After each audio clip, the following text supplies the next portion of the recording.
আসসালামু আলাইকুম এভরিওয়ান। অন্ধমের ভালোবাসা গল্পের চতুর্থ পার্ট। তো চলো বেশি কথা না কইয়া গল্প শুরু করা যাক। আপু রেগে বলল, যা মন চাই তাই কর, আমি যাচ্ছি, পরে যদি বিপদে পড়ে আমাকে ডাকিস না, দেখিস কি করি। এই বলে আপু উঠে চলে গেল। রিয়া বলল, দিবু ভাইয়া আপু কই যাচ্ছে? আমি বললাম, এই তো একটু অন্য পাশে ঘুরতে যাচ্ছে। রিয়া বলল, কিন্তু আমরা একা এটা। আমি বললাম, ও তুমি আমাকে বিশ্বাস করতে পারছো না তাই তো, থাক আপুকে ডাকছি। রিয়া একটু রেগে বলল, আমি আপনাকে এই কথা বলেছি কখনো? তবে আপু আমাদের রেখে কই যাচ্ছে তাই জিজ্ঞেস করলাম আর কি।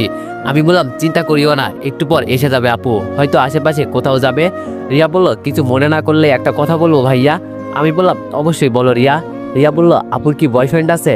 আমি বললাম, আরে না, কি যে বলো না তুমি, আসলে আমার আপু খুব ভালো, বলে এইসব আদব জিনিস আমি রাখি না। রিয়া বলল, ঠিকই তো বলেছে আপু, আসলে এইসব মানে হয়তো প্যারা। আমি বললাম, রিয়া। রিয়া বলল, ভাইয়া বলেন। আমি বললাম, একটু পর পর তুমি আমাকে ভাইয়া বলো, আমার ভালো লাগে না, আর একবার যদি বলো আমি এখান থেকে চলে যাব। রিয়া বলল, কিন্তু আপনি তো আমার থেকে অনেক বড়, আপনাকে ভাইয়া বলবো না তো কি বলবো? আমি বললাম, তুমি আমাকে আমার নাম ধরে ডাকতে পারো, আমি কিছু মনে করব না। রিয়া বলল, কিন্তু। আমি বললাম, কোনো কিন্তু নয়, এখন তোমাকে আমি যেটা বলতে চেয়েছি সেটা শোনো। রিয়া খুব আগ্রহ নিয়ে বলল, বলেন, আমি তো সেই কখন থেকে শোনার জন্যই অপেক্ষা করছি। আমি বললাম, রিয়া তোমাকে আজকে একেবারে খুব সুন্দর লাগছে, জানো তুমি একেবারে পরীর মতো।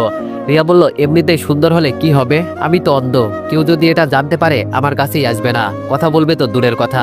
আমি বললাম, আমি তো জানি তুমি অন্ধ, তো আমি কি চলে যাচ্ছি তোমাকে ছেড়ে? রিয়া বলল, আপনার হিসাব আলাদা, আপনি আমাদের পাশের বাসায় থাকেন, বলতে পারি আমাদের প্রতিবেশী আপনি, সেই হিসাবে হয়তো আমার সাথে কথা বলেন। আমি একটু রেগে বললাম, দিব একটা সর, তুমি আমার কাছে স্পেশাল, ওই বলতে পারো মানুষের জীবনে নাকি প্রিয়জন আসে, সেটাই তুমি আমার কাছে। রিয়া কিছু বুঝতে না পেরে বলল, বুঝলাম না ভাইয়া, কি বলছেন? আমি বললাম, আবার ভাইয়া? রিয়া বলল, আচ্ছা সরি দীপু। আমি বললাম, এবার ঠিক আছে। রিয়া বলল, বলেন কি বলতে চান? আমি বললাম, আমি তোমাকে পছন্দ করি, সরাসরি বললাম। রিয়া বলল, সে তো করতেই পারেন ছোট বোন হিসাবে। আমি বললাম, আরে না, এই পছন্দ আর ওই পছন্দ অন্য হিসাব, আমি তোমাকে মন থেকে প্রথম দেখাই ভালোবেসে ফেলেছি বলতে পারো। এটা শুনে রিয়া মাথা নিচু করে ফেললো, কোনো কথা বলছে না, চুপ করে বসে আছে। আমি রিয়ার দিকে তাকিয়ে বললাম, রিয়া কথা বলো না কেন, আমি কি কোনো ভুল কিছু বলে ফেলেছি? তাও রিয়া কোনো কথা বলছে না, চুপ করে বসে আছে। আমি বললাম, রিয়া আমার সাথে কথা বলবে না? আমার মনে যা চলছে আমি তোমাকে তাই বলে দিয়েছি, এখন বলো আমি কি কোনো অপরাধ করে ফেলেছি? ভালোবাসার কথা বলা কি অপরাধ? রিয়ার চোখ দিয়ে পানি পড়ছে, কোনো কথা বলছে না, শুধু কান্না করছে। আমি এটা দেখে ভয় পেয়ে গেলাম, ভয়ে ভয়ে বললাম, রিয়া প্লিজ কান্না করিও না, আশেপাশে অনেক মানুষ তাকিয়ে আছে, যদি আমি কিছু ভুল বলে ফেলি আমাকে মাফ করে দাও, তাই এমন করিও না, আমার মনে যা চলছিল আমি তাই বলছি, তুমি যদি এমন করো না তাহলে। রিয়া চোখের পানি মুছে বলল, আপনি আমার সাথে এমন করছেন কেন? আমার মতো কত মেয়ে আশেপাশে হয়তো আছে, কত সুন্দর সুন্দর মেয়ে, আর আমার সাথে এইসব কথা বলে সময় নষ্ট করছেন কেন? আমি বললাম, কই সময় নষ্ট করছি, যাকে মন থেকে পছন্দ করি তাকে সময় দেওয়ার কি কোনো ভুল বলো তুমি? রিয়া বলল, আপনাকে একটা বিষয় বুঝিয়ে বলি, আমি কখনো এইসব সুখের স্বপ্ন দেখি না, কারণ আমি অন্ধ, না পারবো বিয়ের পর স্বামীকে রান্না করে খাওয়াতে, না পারবো নিজের সন্তানের খেয়াল রাখতে, তাই নিজের সব স্বপ্ন মেরে একা থাকা শিখে গেছি, প্লিজ এইসব আর বলবেন না ভাইয়া। আমি মন খারাপ করে বললাম, আমি তোমাকে নিয়ে কত স্বপ্ন দেখি রিয়া, আর তুমি আমাকে এইভাবে ফিরিয়ে দিবে? আমার কিছুই লাগবে না, তোমার আমাকে রান্না করে খাওয়াতে হবে না, কিছু করতে হবে না, শুধু আমার পাশে থাকবে তাহলেই হবে। রিয়া বলল, এসব না বললে খুশি হব ভাইয়া, আমার এসব পছন্দ নয়। আমি বললাম, আমি কি কোনো ভুল করেছি রিয়া? আমি তো তোমাকে নিয়ে সুখের স্বপ্ন দেখতে চেয়েছি, অনেক ভালোবেসে ফেলেছি রিয়া তোমাকে, প্লিজ আমাকে তুমি ফিরিয়ে দিও না, দেখবে বিয়ের পর তোমাকে কোনো কিছু করতেই দিব না, আমি সবকিছু করার দায়িত্ব আমার, তুমি শুধু আমার পাশে থাকবে, এই পর্যন্তই, আর কিছু করতে হবে না তোমাকে, আর আমি তোমাকে চিকিৎসা করিয়ে সবকিছু ঠিক করে নিব, আমাকে একটা সুযোগ দাও রিয়া, না করো না। রিয়া বলল, একটা কথা বলবো আপনাকে? আমি বললাম, বলো। রিয়া বলল, এত এত মেয়ে থাকতে এই অন্ধ মেয়ের কাছে কি পেলেন? আমি বললাম, ভালোবাসা কি কোনো রূপ চেনে পাগলি, ভালোবাসা হয়তো মন থেকে, জানো এই পৃথিবীতে এত এত মেয়ে থাকতে আমি তোমাতেই কেন মগ্ন থাকি, কারণ তোমার মাঝে আমি আমার ভালোবাসা খুঁজে পাই, আমার চোখে তুমি বিশ্ব সুন্দরী বলতে পারো, তোমাকে দেখলেই জানো আমার ভিতরে কেমন কেমন একটা অনুভূতি কাজ করে, যেটা বলে তোমাকে ভালোবাসে এই মন, তোমার এই চোখ দেখে আমি তোমাকে ভালোবাসি নাই, আমি তো তোমার মন থেকে তোমাকে ভালোবেসেছি, এখন তুমি চিন্তা করে দেখো, তবে আমাকে না করিও না, নইলে আমি যে কি করি নিজেও বলতে পারি না। রিয়া বসে বসে মাথা নিচু করে চিন্তা করছে, আমি জানি রিয়া কখনো আমাকে এইসব কথা শুনে না করবে না, কারণ ও জানে এই 2 দিনে আমি ওর জন্য কি কি করছি, ও হঠাৎ ঠাস ঠাস করে দুইটা চড় পড়লো আমার গালে। তাকিয়ে দেখি তানিয়া চোখ বড় বড় করে আমার দিকে রেগে তাকিয়ে আছে, আর আপু তানিয়ার পেছনে। এটা দেখে মেজাজ একেবারে গরম হয়ে গেল। মনে হয় আপু এখানে ওকে নিয়ে আসছে। তানিয়া আমার দিকে দাঁত কটমট করতে করতে বলল, এই শালা তোর কয়টা লাগে রে? মেজাজ গরম হয়ে গেল আমার, মনটা চাইছে ওরে। তানিয়া বলল, কিরে কথা বলছিস না কেন? আমি বললাম, তুই আমাকে এই কথা বলার কে? আগে বল তোর কয়টা ছেলে লাগে? কেন যখন তোর বেস্ট ফ্রেন্ডকে চুমু খাস তখন আমার কথা মনে থাকে না? এখন আমার কাছে আসলি কি জন্য? মনে করলি তোর কোনো কুকর্মের ফল আমি জানি না? বেস্ট ফ্রেন্ডের নামে যে নষ্টামি করে বেড়াস বাইরে, সেটার কি হবে রে? আপু আবার ঠাস ঠাস করে আমার দুই গালে দুইটা চর বসিয়ে দিয়ে বলল, এই শিখাইলাম তোরে আমি এতদিন? এত ভালো একটা মেয়েকে এইসব বলতে তো লজ্জা করে না? সি সি দীপু, এতটা খারাপ হয়ে গেলি তুই? আমার ভাই তো এমন ছিল না। তানিয়া চোখের পানি ছেড়ে দিয়ে বলল, থাক আপু, এইসব বলবেন না। দোষ আমার, ও আমার ভালোবাসা বুঝতে পারে নাই। আমি যে ওকে কতটা ভালোবাসি, একদিন আমি যখন থাকবো না দীপু, তখন বুঝতে পারবে। আপু বলল, দেখো তানিয়া, তুমি রাগ করিও না। আমার ভাই ছোট, এখনো এত কিছু বোঝে না। আর এই মেয়ে আসলে আমাদের বাসার বাসায় থাকে, তাই বসে আড্ডা দিচ্ছি, তুমি রাগ করিও না। তানিয়া বলল, আমি ওর মুখ দেখলে সব বুঝতে পারি। আমাকে ধোকা দিয়েছে দীপু। তানিয়া আমার কাছে এসে বলল, বিশ্বাস করো, আমি তোমাকে অনেক ভালোবাসি। যা হয়েছে সব ভুলে যাও, আর আমি চাই না আমাকে ছাড়া আর কাউকে নিয়ে তুমি বাইরে ঘুরে বেড়াও। তানিয়াকে ছাড়িয়ে নিচে বসলাম। আজকে সব শেষ হয়ে গেল। যার জন্য এত কিছু করছি সে আজকে আমাকে ভুল বুঝবে, হয়তো আমার সাথে আর কখনো কথা বলবে না। রিয়া সবকিছু শেষ করে দিল এই ডাইনি। আমার এখন কান্না করতে ইচ্ছা করছে। যার জন্য এত কিছু করলাম, আজকে সব শেষ করে দিল এই একটু সময়ের ভিতরে। তানিয়া আমার হাত ধরে বলল, কি হয়েছে বাবু তোমার? তুমি এমন করছো কেন? আমি ঝাটকি দিয়ে তানিয়ার হাত ছাড়িয়ে বললাম, এই তুই দূরে চলে যা, নইলে আজকে তোরে এখানেই খুন করে ফেলবো। আমার সবকিছু তুই শেষ করে দিলি, চলে যা এখান থেকে দূরে। আপু বলল, দীপু এসব কি শুরু করলি তুই? এতটা নিচে নেমে গেলি তুই?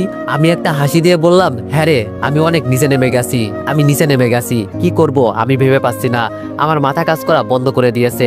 এর মাঝে তানিয়া বলে উঠলো, আপু আজকে আমাকে যেতে হবে, আর ওর যেন কিছু না হয়। আমি একটু পর আপনাদের বাসায় যাব। আপনাকে দায়িত্ব দিয়ে গেলাম আপু, আমার বেবির খেয়াল রাখবেন। মনটা চাইছে এই মেয়ের শরীরে আগুন জ্বালিয়ে দেই, আপুর জন্য কিছু করতেও পারছে না। তানিয়া আমার গালে একটা চুমু দিয়ে চলে গেল। বিশ্বাস করেন ভাই, আমার ভিতরে কি যে চলছে বলে বোঝাতে পারবো না। মনটা চাইছে তানিয়ার শরীরে আগুন লাগিয়ে দেই। তানিয়া চলে যেতেই রিয়ার চোখ দিয়ে পানি পড়ছে। এটা দেখে আমার খুব খারাপ লাগলো। আমি সবকিছু ভুলে রিয়ার কাছে গিয়ে বললাম, কি হয়েছে রিয়া, তুমি এভাবে কান্না করছো কেন? কিন্তু রিয়া আমাকে অবাক করে দিয়ে আপুর কাছে গিয়ে বলল, আপু আমি বাসায় যাব, আমাকে বাসায় দিয়ে আসেন। মনে মনে বললাম, এটাই হওয়ার ছিল আমার সাথে। তানিয়া সবকিছু শেষ করে দিল মুহূর্তেই। ওকে তো আমি ছাড়বো না। হঠাৎ করে একটা মেয়ে কোথা থেকে এসেই আমার কোলে উঠে আমার ঠোঁটের মাঝে ঠোঁট ডুবিয়ে দিল। আমি খুব জোর দিয়ে চেষ্টা করছি ওকে ছাড়াতে, কিন্তু মেয়েটার শরীরে এত শক্তি, মনে হচ্ছে যেন আমাকে হারিয়ে দিবে। এ কোনো স্বাভাবিক মেয়ে হতে পারে না। এমনভাবে লিপকিস করছে, আমার ঠোঁটগুলো এক একটা কামড়ে ছিঁড়ে ফেলছে মনে হচ্ছে। চোখের কোনায় পানি এসে গেল, তাও ছাড়াতে পারছি না মেয়েটাকে। অনেকক্ষণ পর আমাকে ছেড়ে আমার কোল থেকে নামলো। তাকিয়ে দেখি মেয়েটার কেউ না, রাসেলের বউ, যাকে আমি ভাবি বলে সম্বোধনা করি। আর আজকে তিনি আমার সাথে এই কাজ করলো। চি চি, আমার তো ভাবতেই ঘৃণা হচ্ছে। ঠোঁটে হাত দিয়ে দেখি রক্ত পড়ছে। ঘৃণা চোখে ভাবির দিকে তাকিয়ে বললাম, ভাবি আপনি আমার সাথে এটা করতে পারলেন? ভাবি হাসতে হাসতে বলল, কাকে তুমি ভাবি ডাকছো? আর বাবু আমার কথা কি ভুলে গেছো? আমি ভাবির কথা শুনে সত্যি বোকা হয়ে গেলাম। কি বলছে উনি এসব? আমার মাথায় তো আর কাজ করছে না ভাবির কথা শুনে। এক তো তানিয়া আমার সবকিছু শেষ করে দিল, আর এখন এই রাসেলের বউ। আপু আমার কাছে এসে খুব নিচু স্বরে বলল, সি সি দীপু, শেষমেশ আমার এটা দেখতে হলো। আমি বললাম, আপু বিশ্বাস কর, আমি ওনার সাথে এমন কিছু করি নাই, আর উনি তো আমার ভাবি হন। আপু বলল, তুই আমার সাথে কথা বলবি না? আমি তোরে কতটা ভালো মনে করতাম, আর তুই সি। আমি বললাম, কি করেছে আমি বলবি তো? আমি কি জোর করে ওকে কিস করেছি? তুই বল। রাসেলের বউ আমার কাছে এসে আমাকে জড়িয়ে ধরে বলল, বাবু তুমি না বলছো আমরা কাল পরশু কিছু একটা করতে চলছি, এমন কেন করছো আমার সাথে? মেরাজ আমার এমনিতেই গরম আছে, কি হচ্ছে আমার সাথে এইসব? বিশ্বাস করেন ভাই, আমি এখন জ্ঞানহারা হয়ে যাব। আমার মাথা কাজ করা বন্ধ করে গেছে, সবাই আমাকে পাগল বানিয়ে দিবে। রিয়া বলল, আপু আমাকে এখান থেকে নিয়ে চলুন, আমি আর এখানে এক মুহূর্ত থাকতে চাই না। রিয়ার মুখের কথা শুনে আমি বোকা হয়ে গেছি। সেই দিন না আমার সামনে এই মেয়েকে ভাবি ডাকছিল, আর আজকে আবার আপু। বিষয়টা কি? না না, আর চিন্তা করতে পারছি না। রাসেলের বউ মানে যে আমার সাথে এতক্ষণ নাটক করলো, ও গিয়ে রিয়ার হাত ধরে আমার দিকে তাকিয়ে বলল, খেলা তো মাত্র শুরু, অপেক্ষা করো, সামনে আরো বড় কিছু হতে চলেছে। এটা বলতে বলতে ও রিয়াকে নিয়ে এখান থেকে চলে গেল। আর আপু আমার দিকে এমন ভাবে তাকিয়ে আছে যেন চোখ দিয়ে আগুন বেরোচ্ছে। আমি বললাম, কি রে আপু, আমার সাথে এসব কি হচ্ছে? আমি তো কিছুই বুঝতে পারছি না। আপু আমার দিকে তেড়ে এসে বলল, এই তুই আর আমার সাথে কথা বলবি না, আমাকে আপু ডাকবি না, লজ্জা করে না? শেষমেশ একটা কাজের বুয়ার সাথে প্রেম করলি, আর কি ওকে নিয়ে কই যেতে চাস? চি চি, এই তোর আসল রূপ। আমি জায়গায় বসে গেলাম, কান্না করতে ইচ্ছা করছে। আমি এখন খুব ভালো করেই বুঝতে পারছি সবাই সবকিছু বুঝে ফেলেছে। আমার তো এখন এটা মনে হচ্ছে রিয়াও আমার সাথে নাটক করছে। তার মানে সবাই এই বিষয়ে জানে, তাহলে রিয়াও কি জানে? হয়তো। যত তাড়াতাড়ি সম্ভব আমাকে এখান থেকে পালাতে হবে। আমি শিওর এখন যে রিয়ার পরিবারের সবাই এই বিষয়ে জেনে গেছে। যখনই রাসেল বলেছিল সিসি ক্যামেরার কথা, তখনই আমার বোঝা উচিত ছিল যে আমাকে সবাই চিনে ফেলেছে। আপু আমাকে টেনে উপরে তুলে আমার চোখের দিকে তাকিয়ে বলল, এই তোর ভালো রূপ, আজকে বড় বোনের সামনে একটা মেয়ে তোরে না জানি গোপনে আরো কত কিছু করে বেড়াস। আমি তোরে কতটা ভালো মনে করতাম, আর তুই?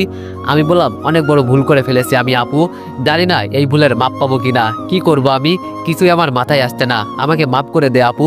আপু বলল, এই তুই আমাকে আপু বলে ডাকবি না, তোর মুখ থেকে আমি আপু ডাক শুনতে চাই না। আমি বললাম, বিশ্বাস কর আপু, আমি এইসব ইচ্ছে করে করতে চাই নাই। আর আমি জানতাম এই মেয়ে রাসেলের বউ, এমনকি ওকে পর্যন্ত আমি ভাবি বলে ডাকতাম। বিশ্বাস কর আপু, ওর সাথে আমার কোনো সম্পর্ক নেই। আপু বলল, প্রথমেই তানিয়া, পরে রিয়া, আর এখন কাজের বুয়া। বাবা, এই না হলে আমার ভাই খুব খুব ভালো তো। এখন সত্যি সত্যি আমি কান্না করে আপুর হাত ধরে বললাম, আপু অনেক বড় ভুল করে ফেলেছি আমি, কি করব বল? আপু বলল, কেন, প্রেম করার আগে মনে ছিল না এইসব কথা? আমি বললাম, আপু আমি এই বিষয়ে বলছি না, আসলে তোরে একটা সত্যি কথা বলার ছিল। এর মাঝেই আপুর ফোন এলো। আপু ফোনটা রিসিভ করে কি জানি বলল, পরে আমার দিকে তাকিয়ে বলল, তোর কপালে আজকে শনি আছে। আমি ভয়ে ভয়ে বললাম, কি হয়েছে আপু? আপু বলল, কি হয়েছে না, চল আমার সাথে। আমি বললাম, কই যাব সেটা তো বলবি। মনে মনে চিন্তা করছি, আপু আবার এইসব জেনে গেল না তো, আপু আমাকে আবার কোথাও নিয়ে যেতে চাচ্ছে। মনে মনে ভয় হতে লাগলো। আপু আমার হুঁশ ফিরিয়ে বলল, কি হয়েছে, কি বলছে? আমি তাড়াতাড়ি চল। আমি তুতলিয়ে বললাম, কই যাব আপু? আপু বলল, এত তুতলাতে হবে না, চল। ভয়ে ভয়ে আপুর পিছনে যেতে লাগলাম। যেতে যেতে আপু আমাকে তানিয়ার বাড়িতে নিয়ে গেল। এখন যেন ভয় আরো বেড়ে গেল। আমি জানি তানিয়ার স্বভাব, এই মেয়ে এত সহজে হার মানবে না। আমি জানি বেস্ট ফ্রেন্ড নামে ওর বয়ফ্রেন্ড আছে, এরপরও আমাকে ছাড়বে না, কারণ আমার টাকা আছে। ও খুব ভালো করেই জানে এটা, তাই আমাকে ছাড়তে চায় না। ভিতরে গিয়ে দেখি আমাদের পরিবারের সবাই এখানে আছে, আর মাঝখানে তানিয়া লাল শাড়ি পরে বসে আছে। মনে মনে বললাম, আজকে আমি শেষ, বিয়েটিয়ে তো আবার করিয়ে ফেলে না তো? আম্মু আমার দিকে রাগী দৃষ্টিতে তাকিয়ে বলল, সি, এমন ছেলে থাকার চেয়ে মরে যাওয়া অনেক ভালো, তোর বড় ভাইকে দেখে কিছু শেখ। আমি মাথা নিচু করে বললাম, কি করেছে আমি আম্মু? আর হঠাৎ করে আমাকে এইভাবে বলছো কেন? ভাইয়া চেয়ার ছেড়ে বলল, কি করিস নাই তাই বল। আমাদেরকে এই বিয়েতে অমত ছিল যে আমরা এই মেয়ের সাথে তোর বিয়ে দিব না। 2 দিন পর আমার বিয়ে, আমার কথাটা একটু মাথায় রাখতি। এইরকম একটা খারাপ কাজ করার আগে একটু চিন্তা করতি। কিছুই আমার মাথায় ঢুকছে না, আমি কি এমন খারাপ কাজ করে ফেলেছি তানিয়ার সাথে? আরে ওর গায়ে তো একদিন হাত দেওয়ার চেষ্টাও করি নাই আজ পর্যন্ত। তানিয়া বসা থেকে দাঁড়িয়ে বলল, প্লিজ কেউ ওকে বকা দিবেন না, ওকে আমি অনেক ভালোবাসি, ওকে কেউ বকা দিবে এটা আমার সহ্য হবে না। এই মেয়ের এমন আচরণ দেখে আমি অবাক হলাম, কি বা করেছি আমি? আর ও তো কোনোদিন এইভাবে ভালোবেসে আমার সাথে কথা বলে নাই, আজকে এমন আনুহুনু করে কথা বলছে কেন? মনে হচ্ছে জানো মুখ দিয়ে মধু বের হচ্ছে। বেশ বোকাই হয়ে বললাম, আপু এইসব কি হচ্ছে এখানে? আমাকে নিয়ে নাটক শুরু হচ্ছে নাকি? ঠাস করে একটা চড় দিয়ে আমার গালে কানে কানে আপু বলল, তোর girlfriend miss Tania Chowdhury pregnant. ও মা গো, আমি শেষ। কি বলছে আপু, এটা কিভাবে হলো? আমি বললাম, আপু আমাকে একটু ধর, নইলে এখানেই পড়ে যাব। আপু বলল, নাটক বন্ধ কর নইলে। তানিয়া এর মাঝে আমার সামনে এসে আম্মুর দিকে তাকিয়ে বলল, শাশুড়ি মা, আমি একটু ওর সাথে আলাদা করে কথা বলতে পারি? আম্মু বলল, যাও যাও, যা কাজ করে ফেলার তো করেই ফেলেছো, এখন আর না করে কি হবে? তানিয়া আমার হাত ধরে একটা হাসি দিয়ে বলল, চলেন স্যার আমার সাথে, আপনার বহু হিসাব নিকাশ এখনো বাকি আছে। আমি কান্নার দৃষ্টিতে আপুর দিকে তাকিয়ে বললাম, জানিস আপু, আজকে আমি খুব অসহায়। একটা অপরাধের কারণে আমি আমার জীবন থেকে সবকিছু হারিয়ে ফেলেছি। খুব শীঘ্রই আমিও মারা যাব। তানিয়া আর কিছু আমাকে বলতে না দিয়ে সবার সামনে আমাকে টেনে টেনে রুমের ভিতরে নিয়ে গেল। আর আব্বু আমার দিকে আগুনের দৃষ্টিতে তাকিয়ে আছে। আমি জানি আব্বুর এই বিয়েতে মত ছিল না, তিনি একদম তানিয়াকে পছন্দ করতো না। কেন, কি কারণে তিনিই জানে। তানিয়ার বাবা মা তো বসে বসে মুচকি মুচকি হাসছে। তানিয়া আমাকে ভিতরে নিয়ে গিয়ে দরজা লাগিয়ে দিল। আমি গিয়ে বিছানায় বসে বললাম, আমার সাথে এমন নাটক কেন করছো? তানিয়া আমার কথা হাসি দিয়ে উড়িয়ে দিল, আরও আমাকে উল্টো প্রশ্ন করে বসলো, কেমন দিলাম? আমি বললাম, আমার সাথে এরকম কেন করছো? আমি তোমার কি করছি? তানিয়া বলল, আমাকে ধোকা দিয়েছো কেন তুমি? আমি বললাম, কই তোমাকে আমি ধোকা দিয়েছি? তুমি নিজেই আমার সাথে খেলা খেলছো। তানিয়া বলল, ও কি যেন নাম, রিয়া। ওকে কি কি বলছিলে? আমি কিন্তু সবকিছুই দেখেছি দূর থেকে। খুব ভালোবাসো নাকি ওকে? আমি বললাম, ওর কথা ছাড়ো, আগে বলো তুমি আমার সাথে এমন করলে কেন? তানিয়া বলল, সত্যি তোমার একটা কথা বলবো? আমি বললাম, আমি জানি এতদিন তুমি আমাকে যা বলছো সব মিথ্যা, ভালোবাসার অভিনয় করছো আমার সাথে তুমি। তানিয়া বলল, এত তাড়াতাড়ি বুঝে গেলে? তানিয়া ঠোঁট কামড়িয়ে বলল। আমি বললাম, তোদের মতো মেয়েদের তো। তানিয়া বলল, যা বলছোস আর না, চুপ করে থাক, দেখ আমি তোর কি অবস্থা করি। আমি হাসতে হাসতে বললাম, তুই আবার আমার কি করবি? আমি তো এমনি শেষ হয়ে গেছি। তানিয়া বলল, আমার পেটে আমার বয়ফ্রেন্ড ফাহিমের বাচ্চা। আমি আবার হাসতে হাসতে তানিয়ার দিকে তাকিয়ে বললাম, আমি আগেই কিছুটা আন্দাজ করতে পারছি। তানিয়া বলল, আচ্ছা ছেলে মানুষ এত বোকা কেন হয়? আমি বললাম, হয়তো তারা ভালোবাসা পেয়ে সবকিছু ভুলে যায়। তানিয়া বলল, তোরে দেখে আমার খুব মায়া লাগে, এখনো মনে হয় আমাদের বিয়ে ঠিক হয়ে গেছে। আমি বললাম, আমাকে কেন বিয়ে করবি? তোর বেস্ট ফ্রেন্ড যে তোরে সন্তান দিয়েছে তাকে বিয়ে করবি না? আমাকে কেন? নাকি আরো টাকা চাই তোর? তানিয়া আমার কাছে এসে আমার দিকে তাকিয়ে বলল, আরে এটা তো ওর সাথে এনজয় করছি, কিন্তু কে জানে হঠাৎ করে আমার পেটে বাচ্চা চলে আসবে। আমি বললাম, আমাকে বিয়ে করে লাভ কি তোর? তানিয়া বলল, অনেক লাভ আছে, এই বাচ্চা তোরে দিয়ে আমি এনজয় করব, আর গোপনে গোপনে আমি ওর সাথে প্রেম করব। যদি বেশি চালাকি করিস না, জানিস তো আমি কি করতে পারি। তাই আমি যা বলছি আমার কথা মেনে বিয়ে করে নে, পরে তুই চাইলে দ্বিতীয় বিয়ে করতে পারিস, আমি কিছু বলবো না। আমার টাকা হলেই হবে, আর কিছু লাগবে না। মাথায় 2 হাত দিয়ে বসে চিন্তা করছি, সব বিপদ আমার কাছে এসে একসাথে হাজির হয়ে গেল। তানিয়া যে এতটা গভীরে চলে যাবে আমার ভাবনার বাইরে ছিল এটা। তানিয়া আমার কপালে চুমু দিয়ে বলল, কি চিন্তা করছো বাবু? আমি তানিয়ার দিকে তাকিয়ে বললাম, এই ঠোঁটে আমাকে কিস করবি না, তোর মতো আমি নষ্ট হতে চাই না, তবে আজকে আমার সাথে যেই ব্যবহার করলি না, এর ফল একদিন পাবি। তানিয়া বলল, সে পরে দেখা যাবে। আরে তোরে বিয়ে করব, তারপর তোর নামে যা কিছু আছে সেগুলো আমার নামে করে নিব, তারপর তোরে ডিভোর্স দিয়ে নতুন করে সংসার করব। আমি বললাম, আমার সাথে এমন হচ্ছে কেন?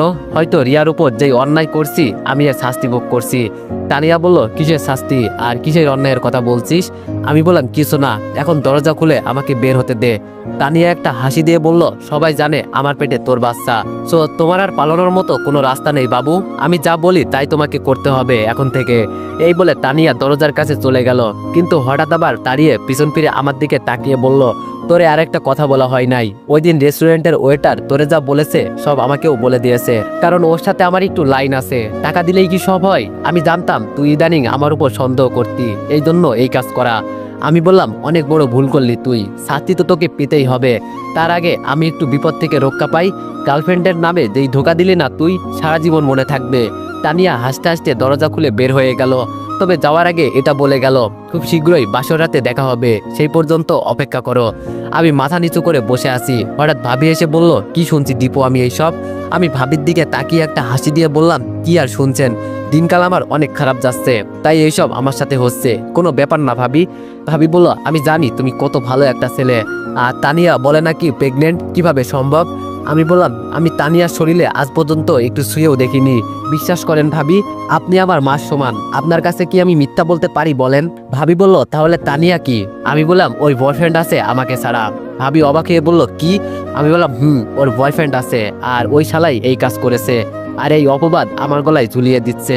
ভাবি বলল, দাঁড়াও, আমি সবার কাছে এই কথা বলছি। আমি ভাবিকে আটকে দিয়ে বললাম, থাক ভাবি, কাউকে এই কথা বলতে হবে না, বললে ওরা আরো আপনাকে খারাপ বানিয়ে দিবে, আমার বিষয়টা আমি দেখে নিব, আপনি কোনো চিন্তা করবেন না। ভাবি আমার দিকে তাকিয়ে বলল, তুমি পারবে? আমি আর কিছু বললাম না, চুপচাপ রুমের বাইরে চলে গেলাম।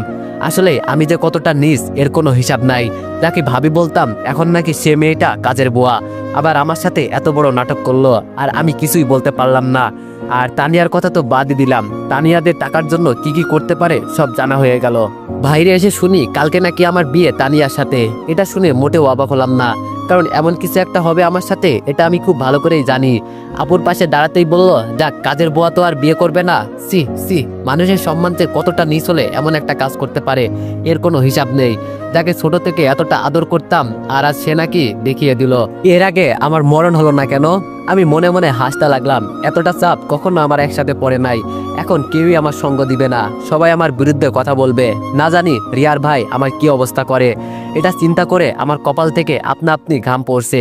কি করব আমি? সব দরজা বন্ধ সব দিক থেকে, কোথায় যাব? তানিয়া আমার দিকে তাকিয়ে হাসছে আর ইশারা করে কি বলার জন্য চেষ্টা করছে। সবাই বসা থেকে উঠে গেল আর কালকে আমার বিয়ে এটা শিওর হলো। গাড়িতে বসে বাবা শুধু এটুকু বলল, ছেলে এখন বড় হয়েছে, যা মন চাই তাই করবে। এখন কি আর মা বাবাকে বলা লাগবে? বিয়েটাও হয়তো ওরা নিজেরাই করে ফেলতে পারতো, আমরা কে? আমি বাবার কথা শুনে মাথা নিচু করে ফেললাম, চোখ দিয়ে এক ফোঁটা পানি পড়লো। ভাবে আমার দিকে তাকিয়ে বলল, তোমার ভাইয়াকে সবকিছু বুঝিয়ে বলবো, তুমি এই নিয়ে কোনো চিন্তা করো না। আমি চোখের পানি মুছে ভাবিকে বললাম, না ভাবি, বলতে হবে না আপনাকে কিছু, কপাল খারাপ আমার। হঠাৎ আচমকা ব্রেক করতে একটা ঝাঁকি খেলাম, বাইরে তাকিয়ে বোঝার চেষ্টা করছি কি হয়েছে। বাবা এভাবে আচমকা ব্রেক করলো কেন? বাইরে তাকিয়ে আমি পুরো অবাক হয়ে গেছি। আজকে বুঝি আমার বাঁচার মতো কোনো রাস্তা থাকলো না। তো এভরিওয়ান, আজকের মতো এতটুকুই, কারণ আমি অনেকটা বেশি অসুস্থ, যার কারণে ভিডিও আর বানাতে পারলাম না। তো যাই হোক, সবাই একটু ক্ষমার দৃষ্টিতে দেখবেন আর নেক্সট পার্টের জন্য অপেক্ষা করো। ধন্যবাদ।